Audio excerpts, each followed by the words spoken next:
Welcome to this latest edition of the Real Deal Podcast, The Wire Remixed, Episode 4, Old Cases. As always, I'm joined by Robert Sapp as we discuss episode, as he's on the line, Episode 4, Season 1 of The Wire on this Sunday afternoon. Hope everybody out there is doing well out there, enjoying this, trying to enjoy this nice weather outside. Old Cases. This is the, of course, fourth episode of the season 1. Vulture ranked this episode 34 on all-time Wire episodes ever, which is kind of surprising considering that it was 10 spots ahead of last week's episode, which was 44. But very good episode. It was directed by Clement Virgo, and the epigraph is, "It's a thin line between heaven and here, bubbles." No, he didn't say between, he said tween. That's how he pronounced it. that's what a crackhead with no tooth would do. He might miss a couple B's. That's me. that was our buddy Bubbles. So the opening scene, one of the funniest opening scenes maybe in the history of the show. You have Herc trying to move a desk, and this is like not this is a full-grown desk. Trying to move a desk inside of Daniels' office. He's trying to move it in, while the other officers, they're trying to move it out. So Herc is on one side. You have Carver and Daniels on the other side. Then Carver and Daniels are pushing out. He's pushing in. So a couple minutes go past. Everybody's tired, wondering, what's going on. Freeman's just looking back like these idiots the whole time. Probably, I'm surprised he didn't just start laughing. I would have started laughing. Then Herc says, I've been trying to get it in. And then McNulty says, in. And then at that point, everybody's like, look, man, come on. Like really, you're trying to get this in? So that was vintage Herc. And really, it was funny, but definitely had some meaning to it, within that scene, even though it was like 2 minutes. Just basically saying that, hey, the police cannot get out of their own way. So that definitely was metaphor. It had some metaphors within that. What do you think about that opening scene? Yeah, it's definitely hilarious. I remember the first time I saw that, it was hilarious. But yeah, like you're right on point. Like it is analogous of the ineptitude of the department as depicted by the show at this point in time, and then also it sets up Lester Freeman very, very well, especially throughout this, at what we'll come to learn about him throughout this episode, as he's just he's just watching. He has the right answer. He could let him know, but nobody's asking him anything. Yes. If anybody was to ask him, he could potentially let them know what they're doing wrong.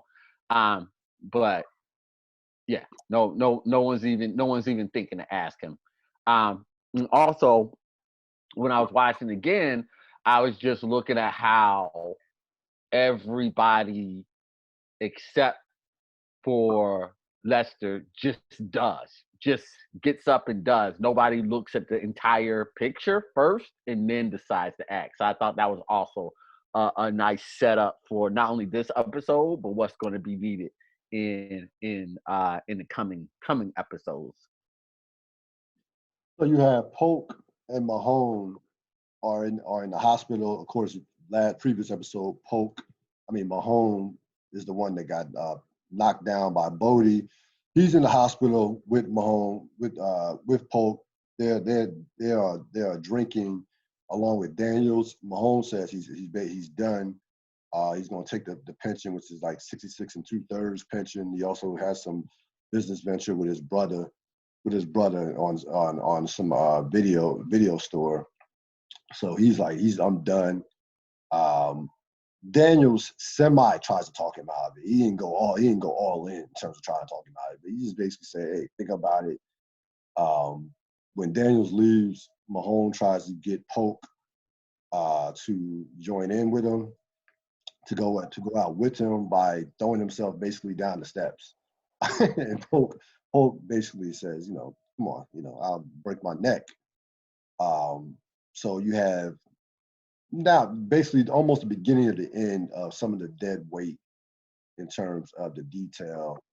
Polk and Mahone, Polk, they, as bad as they were a team. So, Polk and this, you tell the body language about Polk. He's like, I don't want to basically, I don't know if I can do this without him in terms of some of the, in terms of his facial expressions and what have you. And he actually thought about throwing himself down the steps, which was hilarious. It was hilarious in itself because McNulty and Greggs were not paying any attention, paying him any mind over during the course of him basically almost trying to throw himself down the steps. So, any thoughts on this quick scene with Daniels, Polk, and Mahone? Yeah. I mean, like, I don't think there's any maybe about it. Like, he literally says he can't do it without him. So his road dog is gone, and he's on this detail that he doesn't want to be on. And, I mean, like, both of them are cooked at this point in time in their careers anyway. Neither one of them, whatever they were, they definitely aren't now. And so, like, that's, the scene just kind of like illustrates that to the nth degree. Like, not only does he not want to be here, he doesn't want to be a police anymore.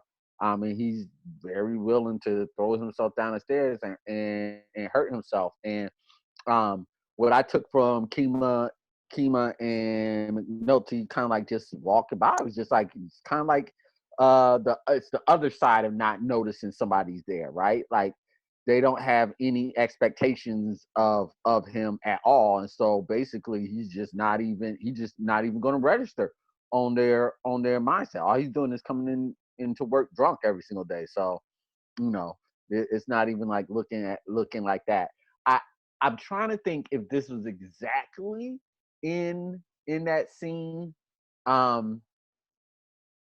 or yeah, I'm just trying to remember if this was exactly in that scene, but it also kind of sets up a transition.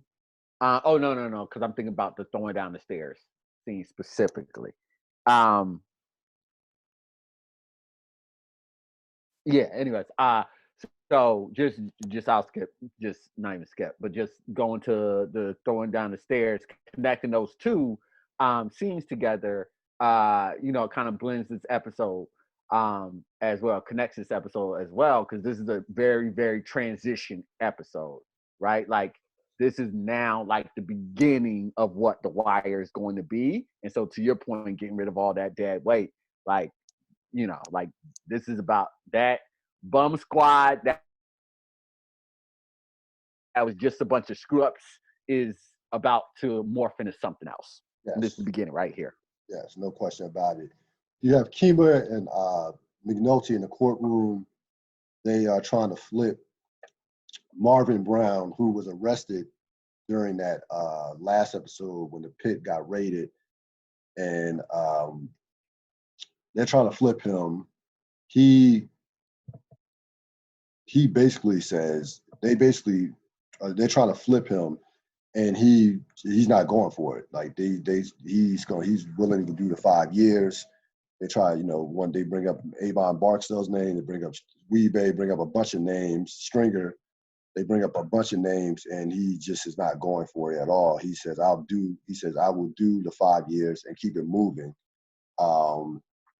They thought at the beginning of the scene, if you saw this for the first time, you thought that they might get something out of him when the judge and the prosecutor was going for the 5 years and said that they were looking for the full sentence. But at the end of the day, he was not going to flip on Barksdale. He says, so he comes out and basically says, you know what, I'll do the years. What are your thoughts on this courtroom dynamic? Yeah, I mean, McNulty basically says it like when he gets back to the to their office. He's like, Barksdale carries more weight than we do. It's just that simple. So yeah, it just kind of sets up the power of Barksdale and the weight that they carry. He's there's no way he's gonna flip because he knows the consequences. No question about it. And which certainly not. He will not. This will not be the last time that you saw that character in this season. He will. There were some things that you will see.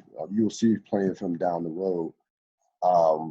Bodie breaks out of juvenile hall rather easily, Oh, and it's like when I first saw this, I thought to myself like, would it really be that easy to break out of a juvenile hall? But considering considering the system, considering this is not like lockup and regular jail.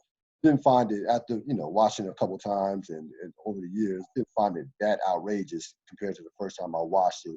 He breaks out, steals a car, and of course steals a car and goes back to the pit. Were you surprised how easily he was able to just basically just walk out the place without anybody noticing him?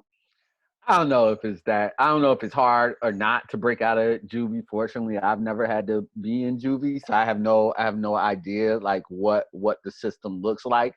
But I definitely know what the show is trying to say about it, and what the show is trying to say is that that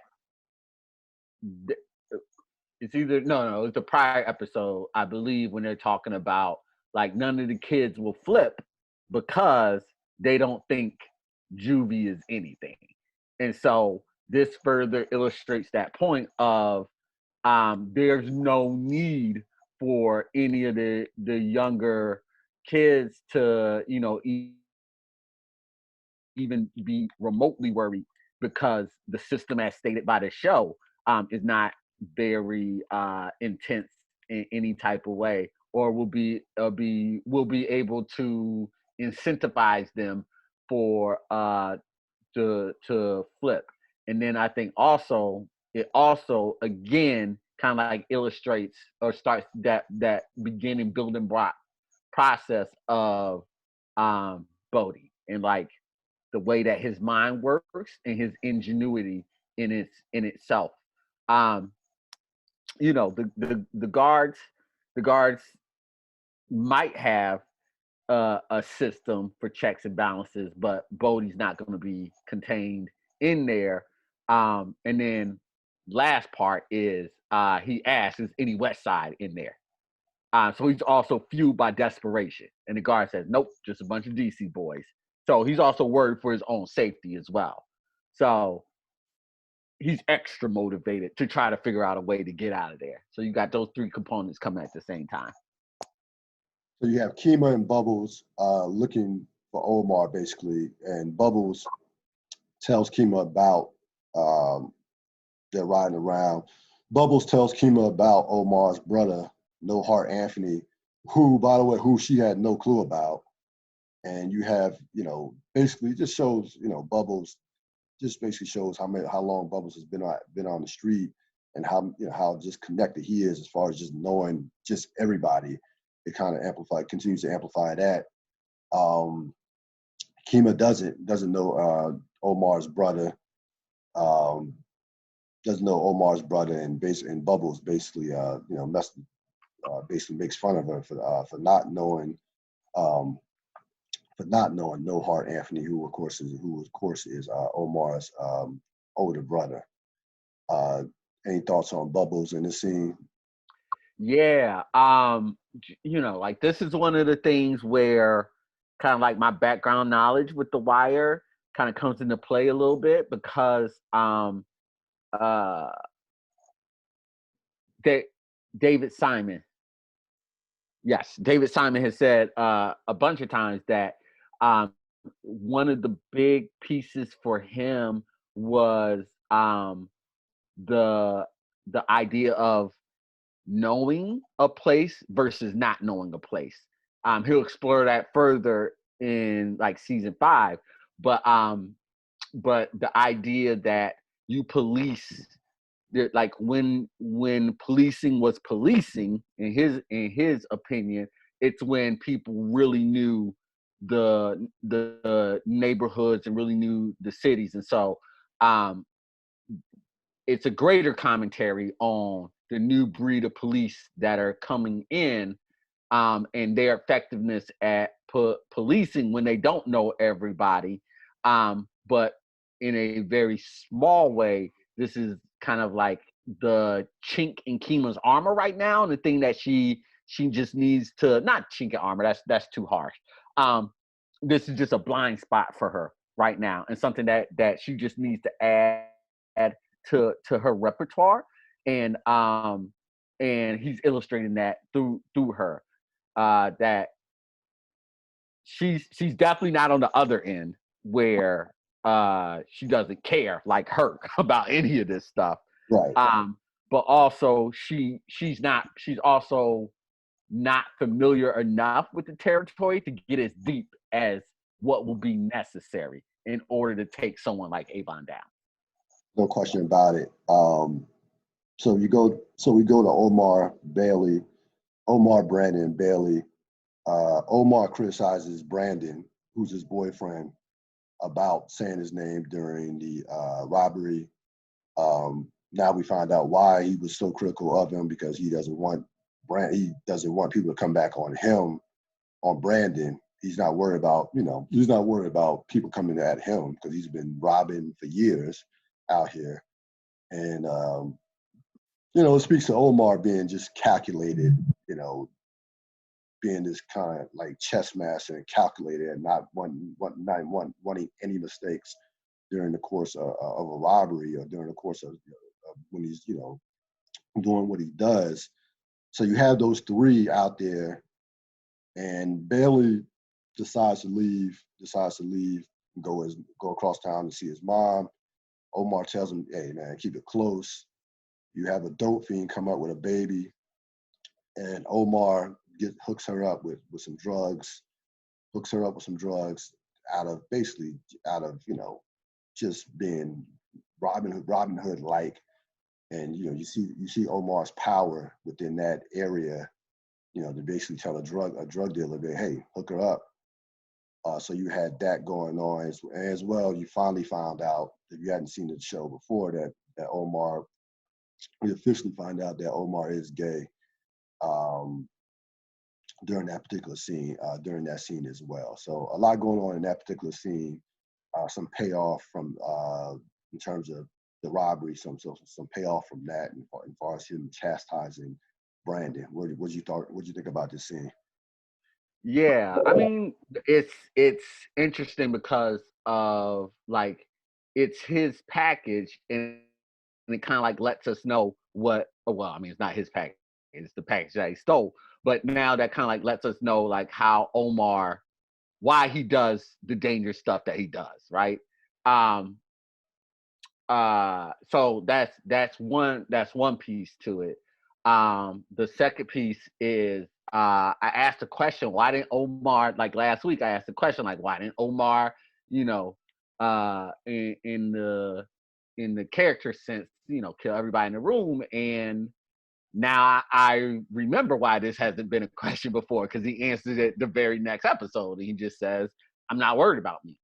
So that just shows like how fierce he is and how much his reputation carries.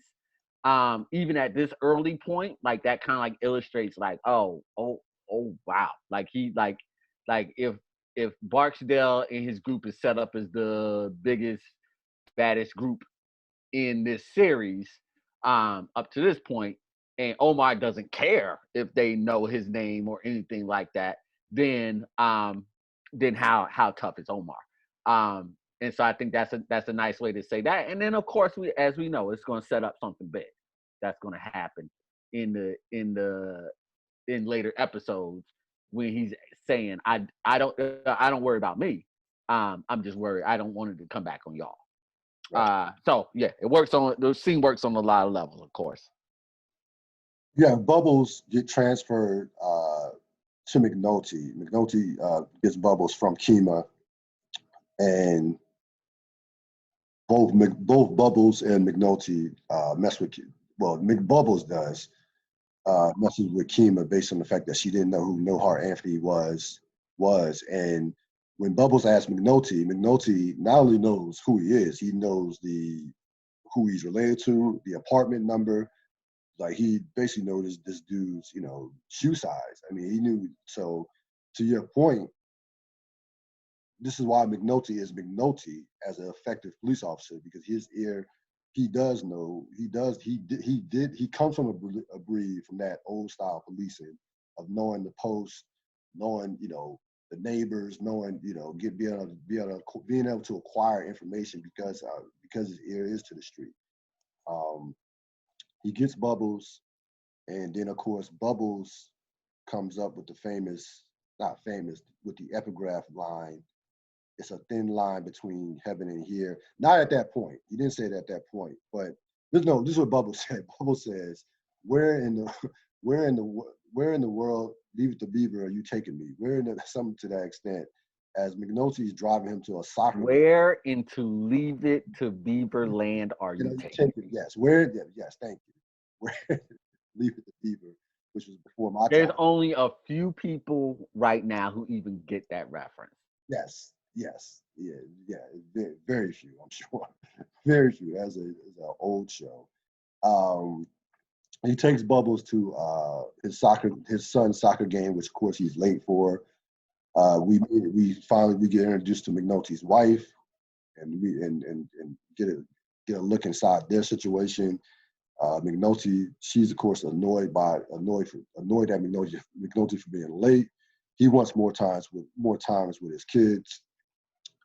Completely lies to his kid about seeing a goal that his kids prepared to score. McNulty and his wife go at it about the time spent with the boys, and he wants more time. She says her lawyer doesn't have to give him more, and then they go, and then she basically brushes off Bubbles as he tries to shake her hand, which can't blame her, but the difference, Bubbles, they go through that, and McNulty then drops Bubbles off. When he drops Bubbles off, then Bubbles says, it's a thin line. It's a thin line between heaven and here. At about the time he's about to drop him, as soon as he's dropping him off back in the projects. So, what do you think about that scene and the epigraph as well? Yeah, I mean it's not super subtle what they're stating here, but it's something that we all see and notice, that in the same city and sometimes within a very close proximity, blocks, it can look very, very different. And I think that will, again, with the scene and like with the epigraph and like with everything that they're put into this, and as big of a proponent as the creators are of knowing the city and understanding the city, you can see how a situation like this, where on one end, Baltimore looks like it's literally crumbling, and then on the other end, they're playing soccer games, and uh, for lack of a better reference, leave it to Beaver. How can those two things exist at the exact same time? Is kind of like a theme that the show will explore throughout its run. But I think for any of us that have experienced that, and I can't imagine how many people haven't experienced that in a quote unquote urban city, where within blocks it can look very, very different. And I think Bubbles is doing a really good job of pointing that out, and that entire scene structure was doing a really good job of pointing that out. Yeah, and also let you know, I'll give you some more insight on where McNulty's priorities lie. I mean, he's late for his son's soccer game, working a case. Like, McNulty is about the job. He's about the work. And I think the job consumes him.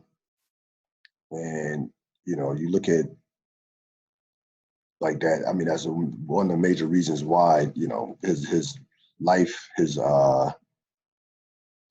marriage is in shambles. So it gave you some insight on that as well. So you have D'Angelo, Wallace, and Poot in the pit.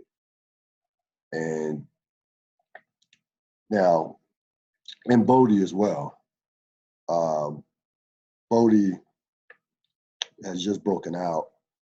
Gets out. Of course, it has just broken out of the juvie home. He gets back, and D'Angelo laughs at him, and basically Bodie says, you know, you would still, I mean, if I was you, you would still be in there. So then this triggers D'Angelo to basically try to prove how tough he is, and he lies to them about shooting Avon Barksdale's girlfriend, who was going to go to the police because she was just jealous of his other girlfriends and what have you. And so he tells a story about how he came up to an apartment building. She's inside, naked, basically with a robe on, nothing under it, and he's outside. And again, just a classic lie. I had the 4 or 5. They know I got some creep to me. And, you know, Wallace and Poot are taking this in. They're fully taking this in. I'm not quite sure that Bodie completely bought that story, to be honest with you. What did you think? This is so 2 things. One is setup and structure. So it was setting up the classic scene that's going to happen between Bunk and McNulty, because he basically explains how he did it, and then Bunk and McNulty later on are able to do it with just one word. So that setting up there, and then to your point, Wallace and Poot absolutely are eating up anything D'Angelo says. Bodie is just skeptical, and I agree with you. I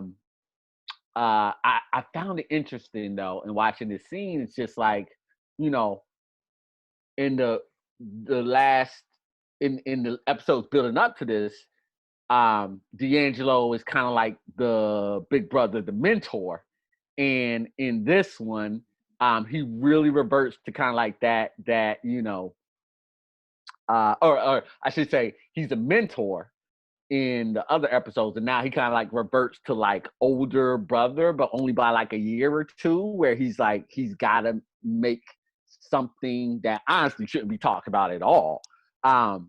He's got to make it sound. He's got to impress them. And so that was just like that real interesting dynamic. And if I'm thinking about this episode as like a turning point episode, like where it starts to shift, then that's like a definitive shift for D'Angelo's character, which will lead to different things that are coming on, and that he should not care about their approval, but he very much cares about their approval, which is not something that someone in his position, and if he wanted to get to the space of Avon, of Stringer Bell, that's not something that is necessarily a good thing. So it'll be interesting for me to follow and kind of like explore that as we watch these episodes. I found it curious that at the end of the story, at the end of him telling the story, Bodie asked him what happened. And Wallace responds, he shot him, and he shot her. And I found that interesting because I know that, I mean, it's evident, way evident that Bodie is way more street smart and savvy and tougher than Wallace and Poot put together.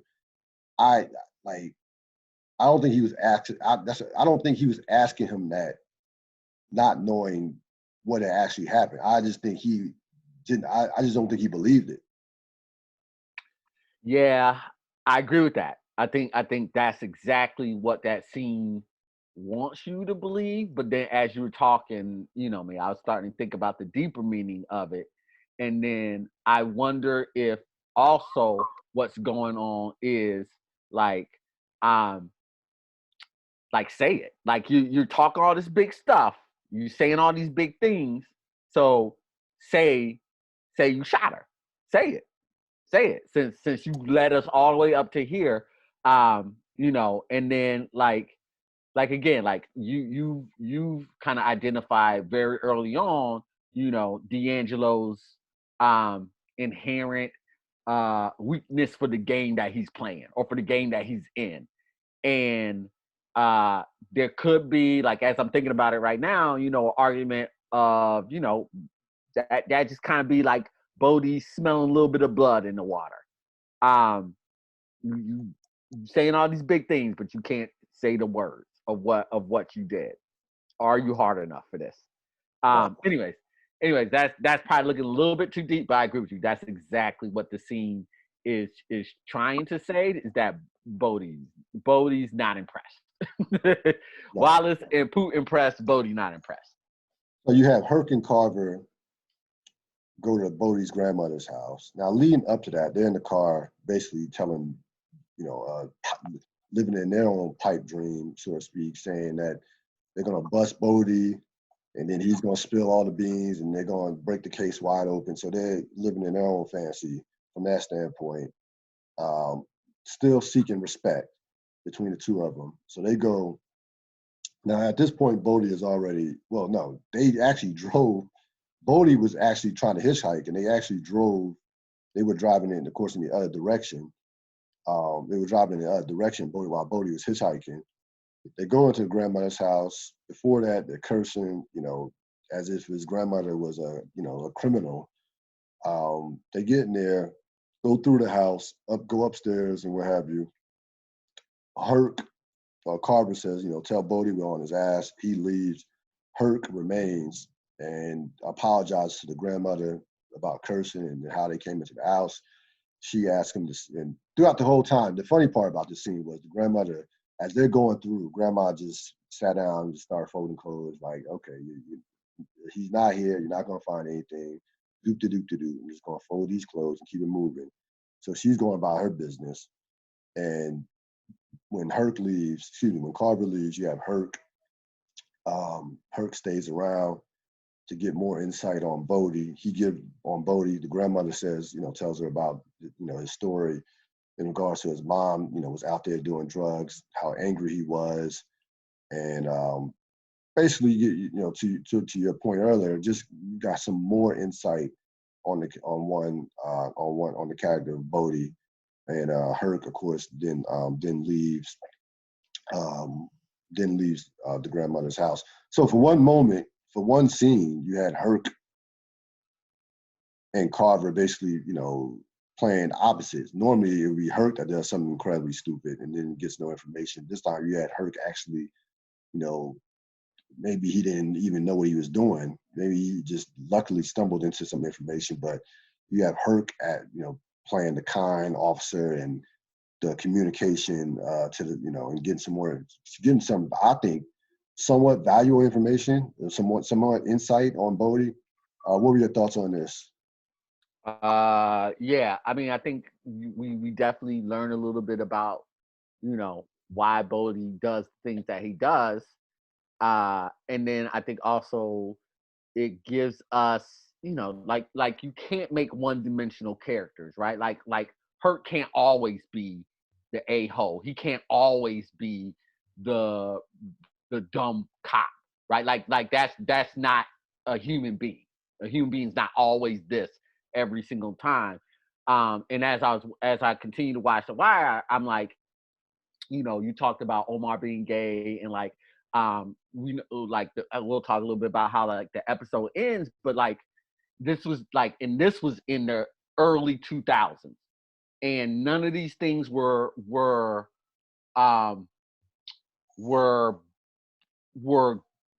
earth-shattering news because the characters were so real, and that just kept coming up to me. And just like, if you make real characters that feel like real people, then who they are is not the big story. It's how they operate in your world. And so as I was watching that, I was just getting like a great appreciation for the amount of time, effort, and energy they thought about making these characters feel like real people, creators and actors, that everybody else involved.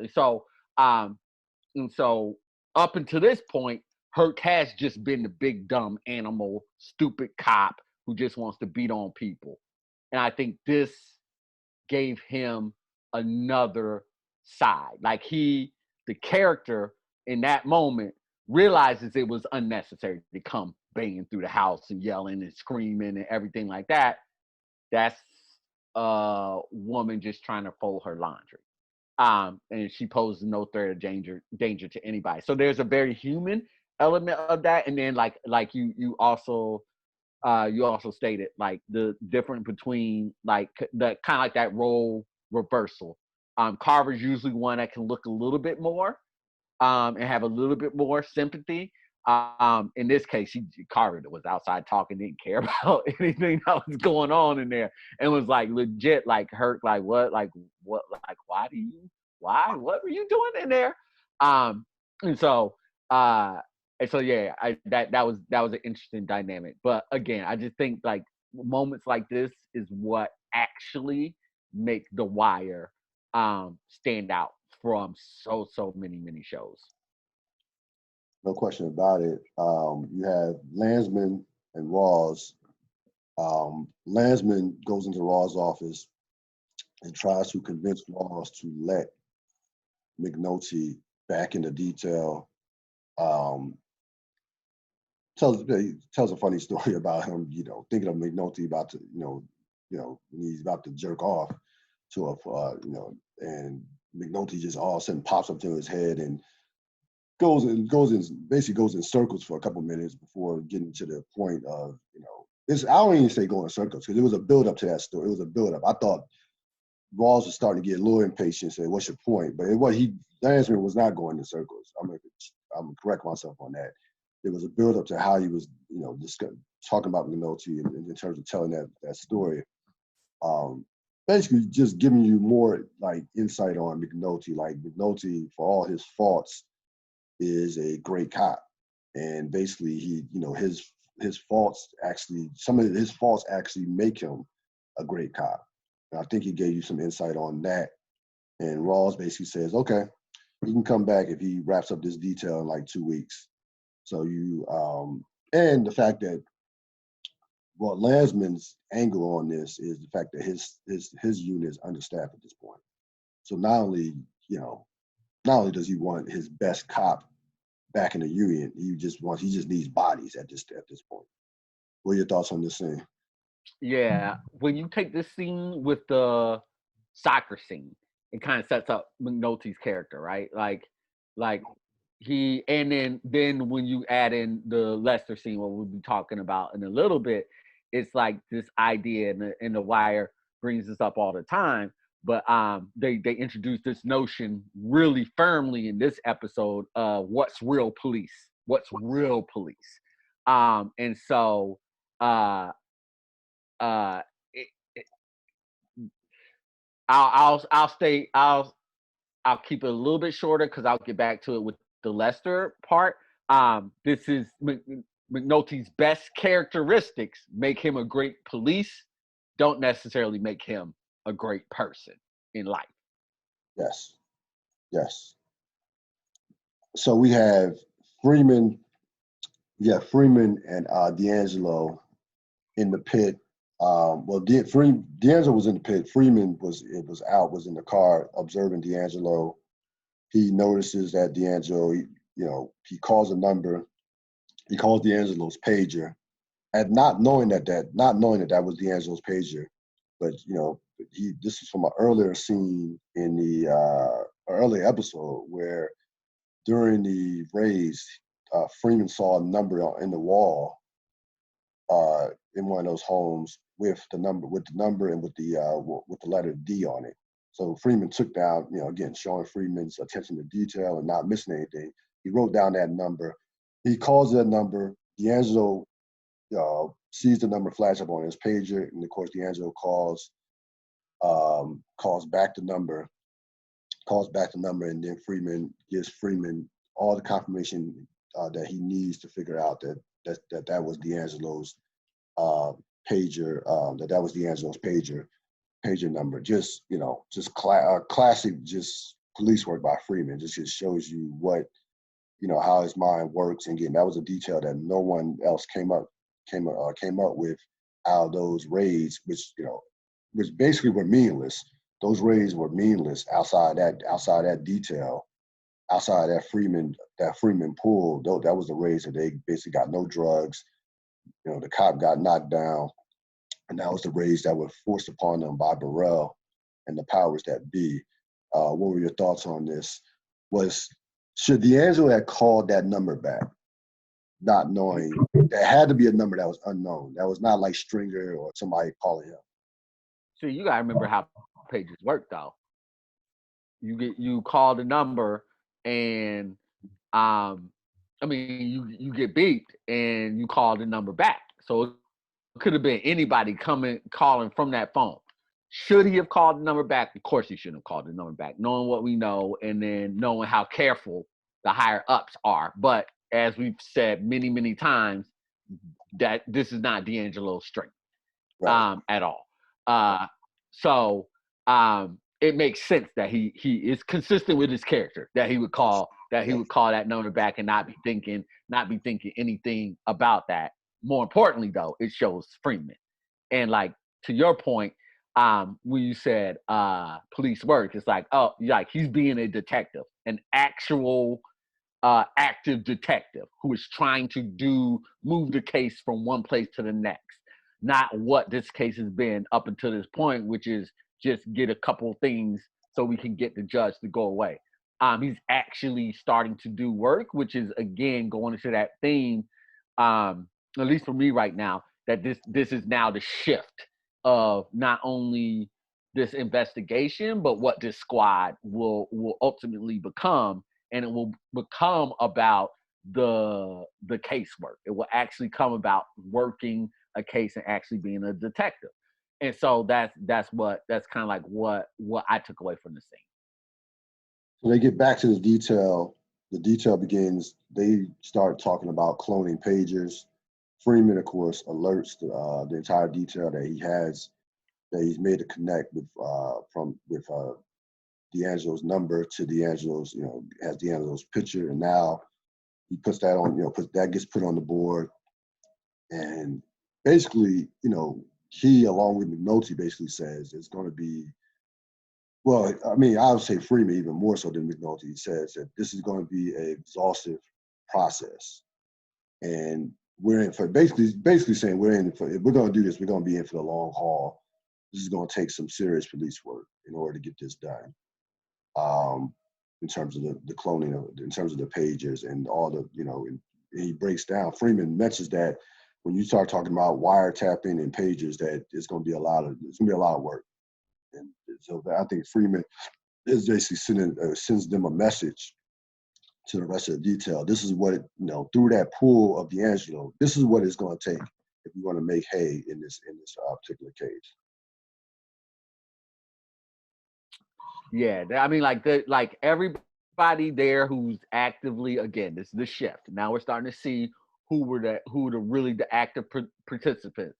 Kima, McNulty, and Freeman. They're laying the baselines. Like, we have a very concrete picture of where they'll end up, these characters, but at this point in time in the show, we don't know where they're going to end up. And so they're also laying the foundation of who these characters are.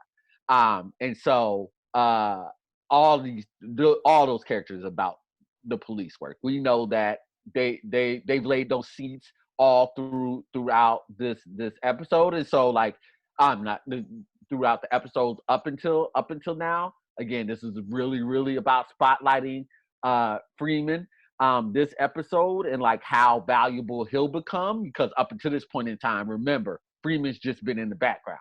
So we didn't know. We had inklings, but this really, really shows that he's a beast. And so And so yeah, so it's kind of like it's not only setting up the fundamentals of the investigative squad that will ultimately get things moving, but also setting up the fundamentals of our characters who will follow, who are about that real policing life. So you had, so we move now to probably the key scene of the entire episode. McNulty and Bunk go back to the crime scene.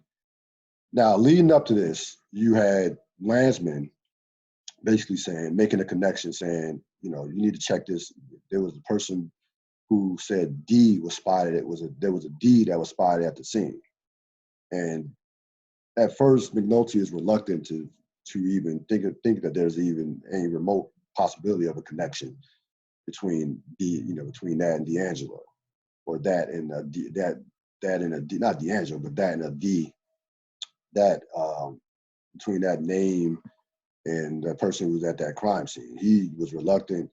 Bunk talks him into it and basically says Landsman is right. So it just showed you some skill from Landsman. They go to the crime scene that was 6 months old, inside the apartment of Avon's, one of Avon's girls, where she was shot, and basically break this crime scene down from tit for tat, using the word fuck. They find shell casings. They find a bullet inside the wall. They show you, where the angle where the shooter was shooting from. It was a masterclass in terms of how to dissect a crime scene. And again, that was a major break in the case, to find the shell casings and find out that, again, another layer to the Barksdales, like how real these dudes are, that they're not messing around, So what were your thoughts on this scene in terms of them using the word fuck? That was the only word that was used throughout the whole scene, which is brilliant in itself, and how they broke down the crime scene from start to finish. Yeah, like it's a masterclass in scene, in everything. It's just a masterclass in my humble opinion. And I was trying to think of the technique, and I've seen it used in rehearsals for a lot of different things, but in particular comedy. But also this is like an acting technique, and so like I was like, oh, what is this thing called? And from what I looked at, it's literally just called one word, like where you use one word to invoke all the different emotions, right? Like invoke happiness, invoke sadness, invoke, anger, invoke joy, everything like that. Like two actors just using one word, and that's how that is a teaching. I'm probably using the wrong language, but that is uh, a training exercise that actors use, for lack of a better phrase. And so like seeing that scene for, I don't know, the upteenth time now, I could really just sit back and appreciate how they played off of each other, and how they are able to reconstruct the details of the story through their own language, um, and through one particular word. So that was just awesome, just to sit back and watch. Yeah, It's just like I'm just gonna sit back and enjoy that. I think, going back to like what you said, I do not think what's his name? Say his name again. Landsman. Landsman. I don't think he knew anything. I This doesn't show anything about how good he was. I think he wanted to dump a case onto McNulty's load, and McNulty said something about D, and then there was a D on this. He had no idea. And furthermore, when they get to the scene, or when they look at the casework, the detective dogged the case, didn't care about it. And then when they get initially to the scene, it's like, oh, nobody's done anything with this. basically. Nobody's even cared about it, which then sets up McNulty and Bunk and how good those two are at their job. You know, again, that kind of like that theme of this, you know, these are two supremely effective detectives, which is also bolstered by the fact that Landsman went in, and even though he knows Jimmy is on his captain, is it captain? Is on his captain's ish list right now. He's Major too part. good at Major. yeah, major. Is that he's too good of a detective not to have working cases. It doesn't make sense because he's that good. And then also, Landsman says that, you know, the things that make McNulty a horrible person are the things that make him a great detective. So it's further cementing like that idea of you know, the things that probably make you great for this job, as we see where our characters are at who are very good at this, are probably the things that will hold them back as people in life. And like how do you kind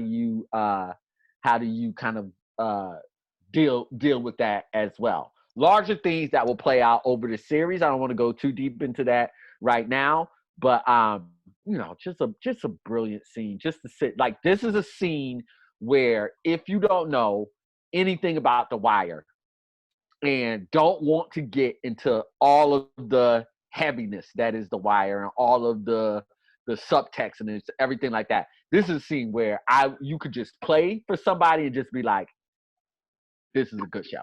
If at the very point, you're going to get lots and lots of scenes that are just good to watch, period. Yeah, and this was definitely one of them. Now, leading into that scene, well, at the beginning of that scene, before they enter the house, you have McNulty asking Bunk about Lester, basically saying, hey, he showed me something this afternoon. And Bunk basically tells McNulty flat out, like, Lester's natural police. He makes more off those miniature doll houses or whatever than what you make in probably your entire salary. And, you know, he says, well, McNulty says, well, what did he do to get, why is he in our unit? What do you, what's been his issue? He said, go ask him. And that leads us into the Freeman McNulty meeting where Freeman basically comes out, they meet at a bar, but they go to the bar, McNulty buys some drinks, and Freeman lays out why he was detailed to a pawn shop for 13 years and 4 months. And he emphasizes that 4 months. McNulty says 13 years and 4 months. Freeman finishes that off. And basically Freeman says, listen, I was doing police work.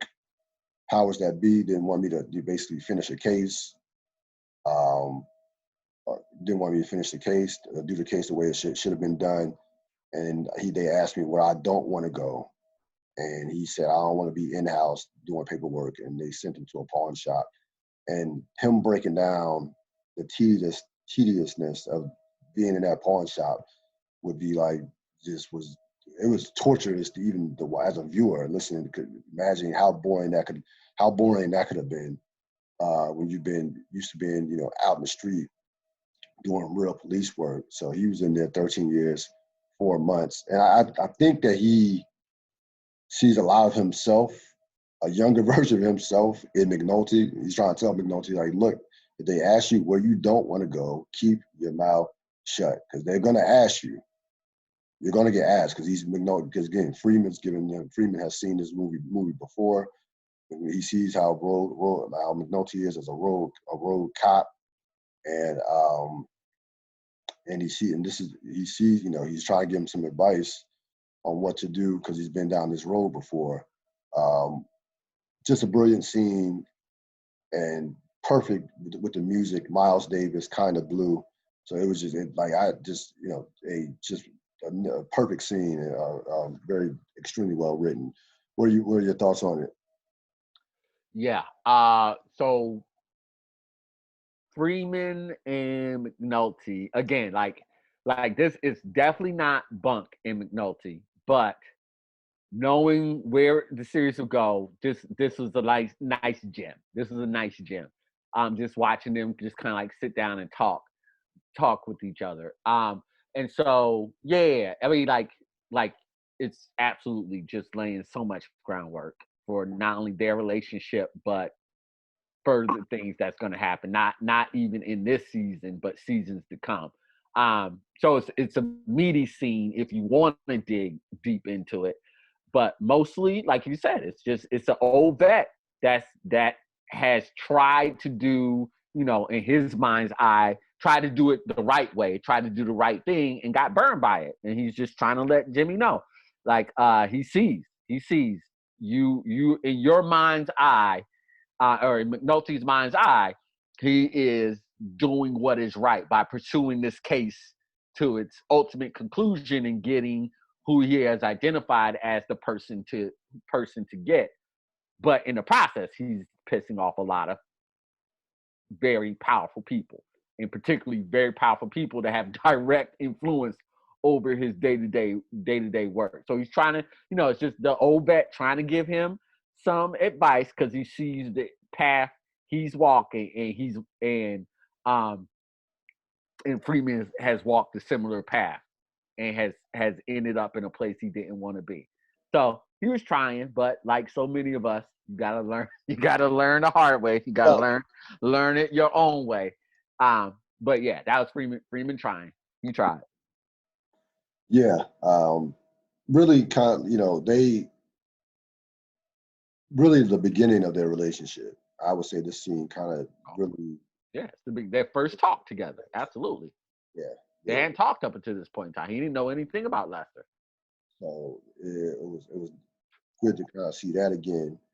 And you had the episode ending with McNulty going to Kima's. After that, he's drunk. He goes, knocks on Kima's door. Kima's girlfriend answers the door, and she gets Kima. He thanks Kima for earlier, and he, basically is drunk out of his mind. And Kima was semi-surprised that he showed. I think she was semi-surprised that he showed up.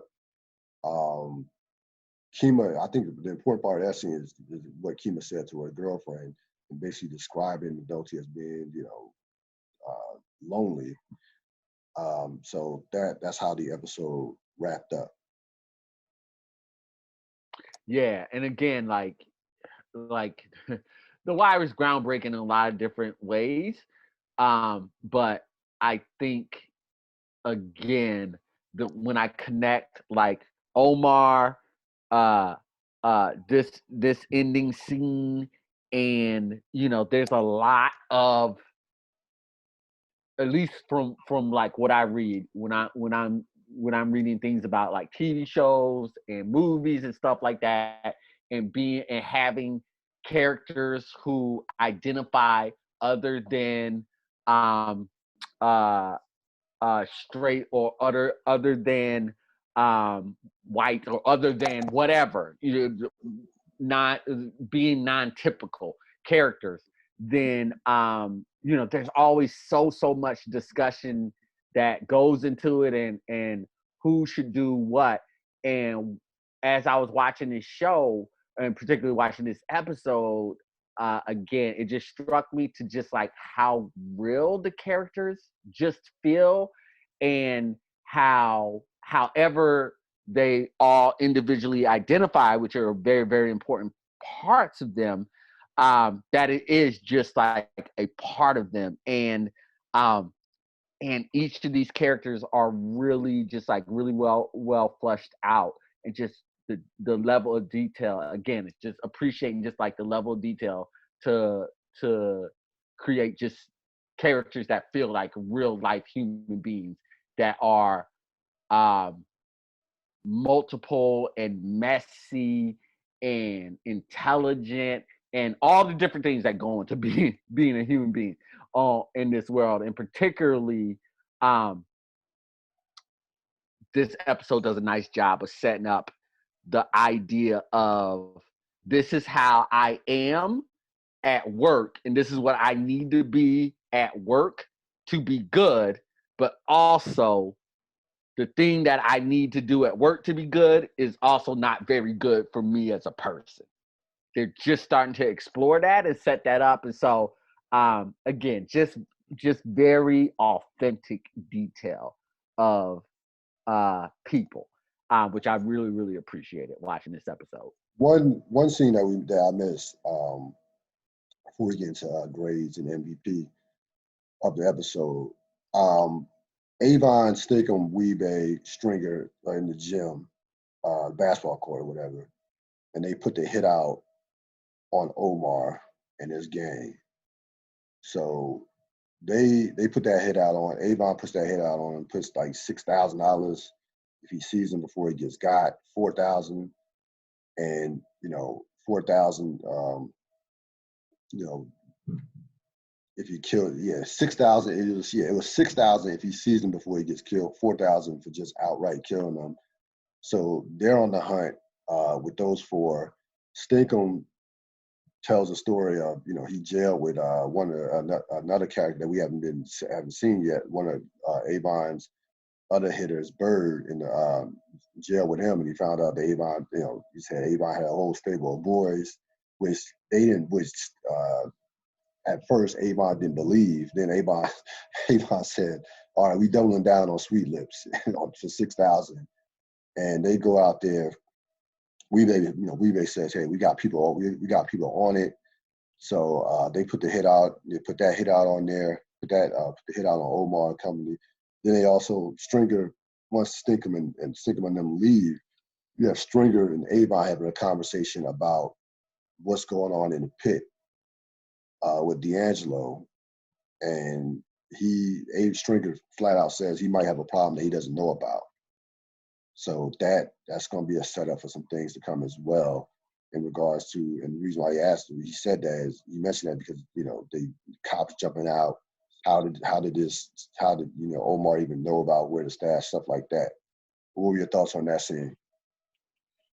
Yeah, I mean, it's just interesting, right? Because we know it's not true. We know nobody's snitching in the pit. The reason why things are happening is because the police are investigating Avon because he keeps beating them in cases, and Omar robs drug dealers. He just scouted out the entire thing. But as in a lot of criminal organizations or depictions of criminal organizations, the truth doesn't actually matter. The fact of the matter is they believe something is going on in the pit, which is going to lead to distrust. And D'Angelo, right now, will D'Angelo be able to do anything to change their minds in this episode? We know it's not gonna go well. But that's kind of like part of the part. You're like, everybody's thinking, like, as you're watching the episode, you're like, everybody's thinking something's going on in the pit. D'Angelo, you need to do something about this. But it's not gonna turn out that way. Yeah, I'm thinking that this is probably like the first time that they've been robbed like this. So this is new. Like, this is Avon Barksdale here. This dude is feared all over. He's feared throughout the West, West Baltimore. Everybody knows that his name rings out. So I think that he took it as like, the reality of him getting robbed probably, hit him in a way of like, this is not supposed to happen to me. This something must be amiss. Something, like you said, there gotta be a snitch or something catastrophic has had to happen for this to happen besides Omar just robbing me. I mean, also the hoppers, the people who work it, they talking too. It's just when you're running a organization that exists on all the negativity and all the deceit and distrust, that is you're going to be your currency. Like you're automatically going to go to those things all the time because that's a part of the game. Also, I think we do need to mention that that's not actually the big setup in this. The big setup is when Omar, not Omar, when Avon tells all of them that he wants whoever gets got outside of Omar displayed. Yes. And we know how big that's going to play into the episode. So that's actually probably what the scene is there to do, is to set up what's going to happen later on in the episode. Later on in the series. Good. That's definitely a good catch. He mentioned that I want whoever gets got, I want them put on display. He says, comparing it to like when white people, kill a deer and hang him up. So he wants a message to the courtyard, sent out to everybody, the courtyards, the pit, everybody, that you don't do this to me. So he not only does he want to kill him. That's just not enough just to kill him. He wants to send a clear and distinct message on, this is not going to go down like this. So you're right. You're absolutely right. That definitely is the setup. Is the bigger of the setup. MVP. Who do you think? Who's the MVP of this episode? I mean, I've made mine clear, I think, throughout this entire conversation. So it's Lester Freeman. Sorry. It's Lester Freeman. I mean, this is his episode. I mean, top to bottom. We learn how good he is. We learn why he is where he is. He got the setup number for the whole Barksdale investigation by getting D'Angelo. It's Lester Freeman. Yeah, no, it's Freeman. I agree. It was a Freeman episode from start to finish. Really, from start to finish. From the time they, were looking at, from the time he was looking at Hurt trying to move in the desk to the time to the finishing to the conversation with McNulty. I think he, getting back to the chess, when we talked about the chess analogy last week, he sees the whole board. Yeah, he does. He sees moves ahead of moves. So he's not just focusing on the present. He's focusing on, okay, this is going to lead to that. That's going to lead to this. And I think he embodies that perfectly with the in terms of a chess master. So no, it's without question that it was his episode. No Perlman this episode. You didn't have too much. You had some Daniels. You had some Daniels, but again, this was a police. It was a Freeman, a Freeman McNulty type episode. And the thing I liked about this episode is just how much is, like, it wasn't last episodes was, I think, faster in terms of pace. This episode was like a bunch of like it was a very detailed laden episode. As far as it was a moving episode. It was like you said, it was a transitional transition. Episode. Yep. It's kind of like what you thought the series. The Wire is genius in this, right? Like what you thought the series were going to be, or what you thought the season was going to be, shifted. From the first 3 episodes, it's just a bunch of people bumbling around trying to, a bunch of misfits, trying to, figure it out.